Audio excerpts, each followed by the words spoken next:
Çmimet vazhdojnë e rriten dhe ne nuk kemi apartamente për të bler apo për të dhënë me qira. Problemi më i madh në Tiranë sot dhe ka për të vazhduar derisa të zgjidhet nga politikbërja janë apartamentet bosh. E provuar kjo nga censusi i vitit 2023 me 52.000 banesa bosh, sot që flasin janë 70 deri në 80.000 banesa bosh. 80.000 në Tiranë? Në Tiranë, në çdo kat pallati ka një apartament bosh, kanë filluar të bëjnë 2 apartamente bosh në një kat pallati.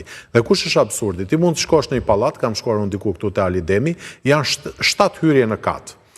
5 janë bosh, 2 janë të dhëna me qira, pronarët janë kryesisht në emigrim, pra i kam blerë shqiptarë që jetojnë në emigrim, 2 janë dhëna me qira, por vetëm këto 2 jepen me qira, ato 5 të tjerat jo, e përjedhoj çmimi është shumë i lartë. Normalisht, po të ishin të 7 pronat në treg, çmimi nuk do ishte i lartë.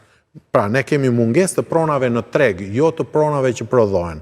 Dhe zgjidhja që ne kemi gjetur është vazhdojmë ndërtojmë pambarimisht. Nuk kemi nevojë për kaq shumë ndërtim. Ne kemi nevojë për të nxjerrë në treg, për të motivuar pronarët e këtyre apartamenteve të nxjerrin pronat në treg.